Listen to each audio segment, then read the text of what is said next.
through. He just goes right over the top of it because he can see everything, and sometimes that saves time and gets the ball to a receiver quicker. Give him 10 yards on the pickup, and that'll make it 2nd and a foot or so.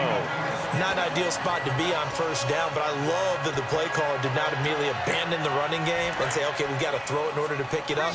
Stayed with the run, was rewarded with a big-time pickup. Now they're in 2nd and manageable. Now Roethlisberger to throw on 2nd down. Hauled in by Wheaton over the middle. And he'll get it down this time to the 17. It's a gain of 4 there, and it gives him a new set of downs. And the defense with their backs against the wall a little bit here as the offense is in the red zone. I think that's a big pickup for a first down because when you run a drag route against zone, you're sometimes asking for trouble because you might run into a defender. Yeah, well, there they ran into a first down and executed it to perfection. And he'll get 4 there, down to about the 12-yard line. The linebacker, C.J. Mosley, in on the stop.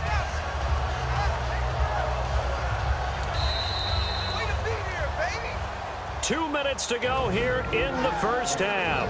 Back to Heinz Field after this.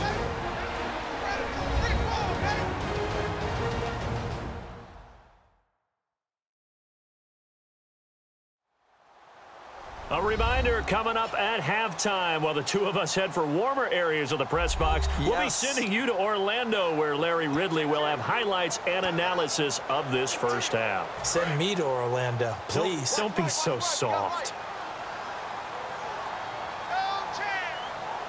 Here we go. Now Roethlisberger. Got a man. It's Brown. That throw good for only a couple. It brings up 3rd down. It's a game of matchups, and that's why you take your receivers and move them around a bunch, especially your best guys. And when they work out of the slot, you often hear the coaches talk about how great it is because it gives you a two-way go. You can break out or you can break in. That makes it hard to defend. Here's Roethlisberger. He gets it to Brown. Complete. 7 yards on the pickup there, and now they've got it 1st and goal.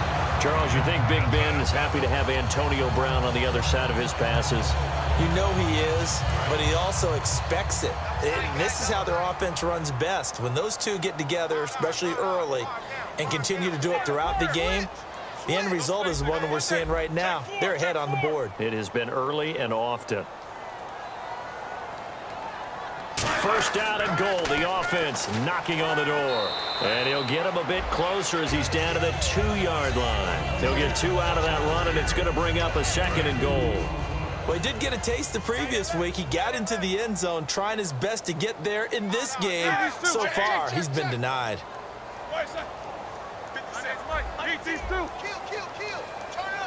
2nd and goal from the 2-yard line. They'll try and run it in with Bell.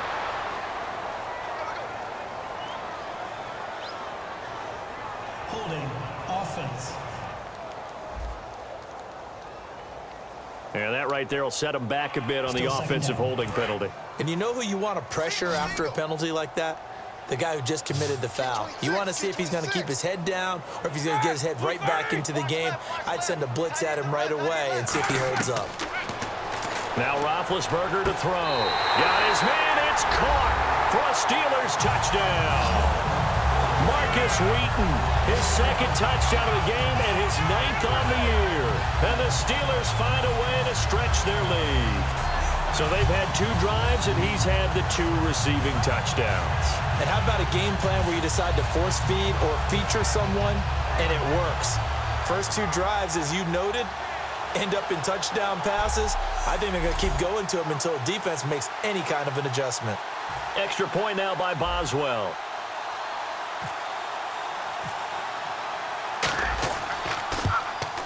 And this is no good. Missed the PAT, so they fail to connect, and this remains a 13-0 game.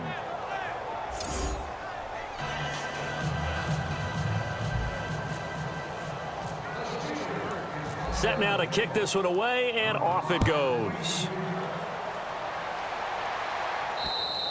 And this will not be returnable. It's out of the back of the end zone for a touchback.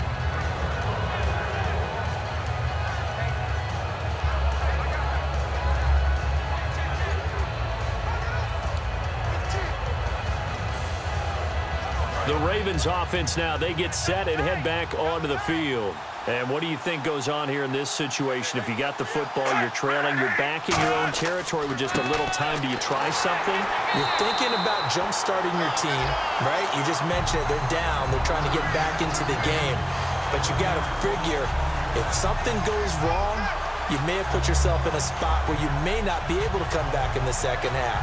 Managing risk, this is a big decision here.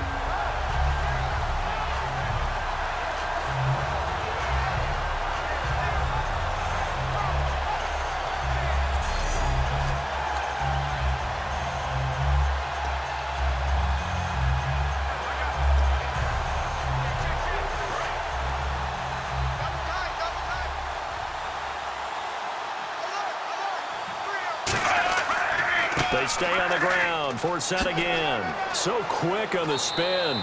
He's spinning, man. And they're able to get this one across the 35. So we've reached halftime here. Charles has already thrown off his headset. He's out here. He says, it's Christmas Day. I'm going home. We're not done yet, though. As we'll send you down to Orlando as we check in with Larry Ridley and our EA Sports Halftime Report. Larry?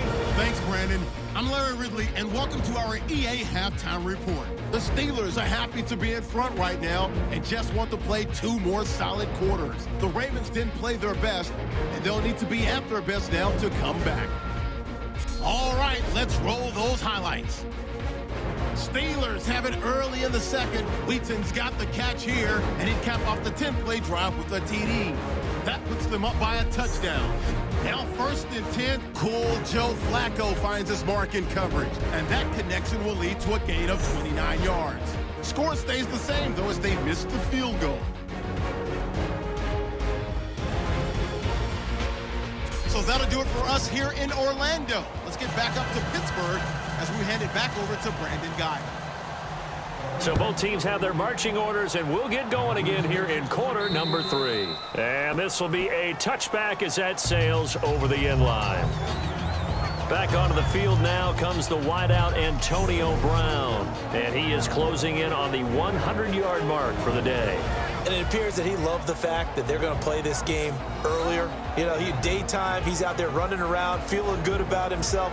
Whatever his prep was coming in, he was able to get out there quick and fire away.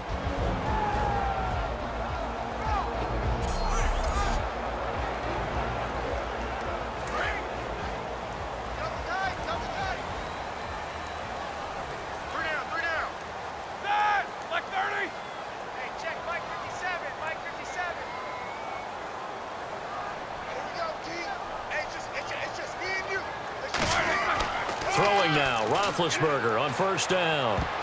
And it's incomplete. He was looking for Matt Spaeth, the tight end. And now it's 2nd down. Well, sometimes you just have to take things into your own hands, don't you? I mean, the offense is really struggling in this game. They're the ones keeping things going. They have to continue to play at that level. Roethlisberger with a give to Bell. Bulldozes past him. They get 6 here after the incompletion, and it'll leave them with a 3rd and 4. And 3rd quarter here, you've got the lead. This is where that strong run game can really benefit you. Stayed in bounds there, kept the clock going. I like all the points you just made there. And if you throw the football and it's incomplete, now you've stopped the clock and you've helped out the guys on the other side of the ball. So keep it in the hands of those runners. Keep moving it. Keep grinding clock. I know tight ends love this route because a lot of times they'll fake a block first and get a little bit of space and then come across the middle because in their mind, they're thinking catch the ball and then drop the hammer on the little guys in the secondary. Unable to drop the hammer, he just dropped the pass.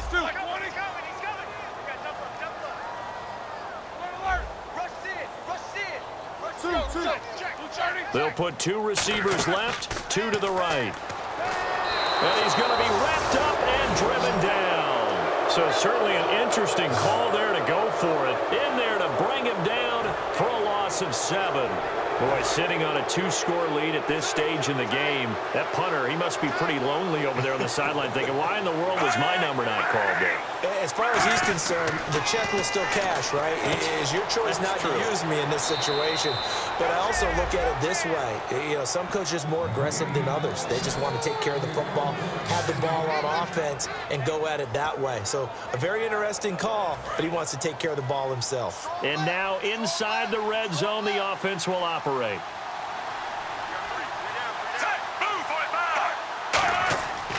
They'll try to run with Forsett. He pushes forward for maybe 3 down to the 6-yard line. So that run gets him about halfway home. Yeah, it's now 2nd and goal. The end zone beckons. It looms. They can do whatever they want. Full playbook. Run it again, or they can go play action and try and put it in that way. 6 yards still to go here on 2nd and goal. Well, this is Forsett. Trying to find a lane, but instead he'll get back to the line of scrimmage and no more. Oftentimes when you're not winning at the point of attack for an offensive line, maybe they're getting out physical. Spread things out a little bit, make it more of a one-on-one blocking scheme. Then you don't have to win it physically. You just have to win it by position. That may open things up for your running backs. So they're back at the 7 now for 3rd and goal.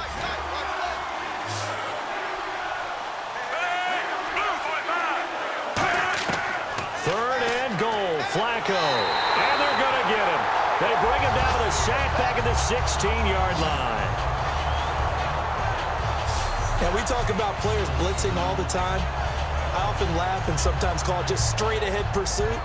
What a running start right back to the backfield for him. Yeah, it really didn't give anybody a chance to get up there and stop him. No, I mean, that's really, really difficult. You're asking a whole lot anyway, but when he gets that kind of a start and comes through clean, oftentimes the advantage definitely goes to the defensive player.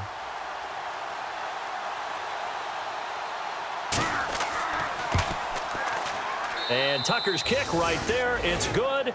And they will indeed get on the board here, but still trailing. It's now 13-3. A decent drive there to start the 3rd quarter. They only salvaged 3 out of it, but they do inch a bit closer. Yeah, still lots of time to go in this one. Take the points, move on, and let your defense try to get the ball back. And now out come the Steelers. And on that last drive, went for it on 4th, turned it over. A good job by their defense, though. They held them to 3, but this offense, they've got to be a little bit better, a little bit more careful here. And sometimes when you see these calls on 4th down, when they decide to go for it, it's not necessarily the coach saying, I believe in my offense. Sometimes the coach saying, I believe in my defense. I can afford to go for it here, because if we don't get it, I don't think we'll give up more than 3, and that's exactly what happened. You think that factored in? I do. I think that he had that in his mind going into the game, that I'm going to be aggressive on offense because I know I've got a defense that can hold up their end. How many times do we say in this game that speed kills, and it does it in so many different ways? In this case, you got a back who's quick and shifty, can make moves, make people miss, but also gets to and through a hole before. Dashing through the snow. And into the end zone. Touchdown, Pittsburgh.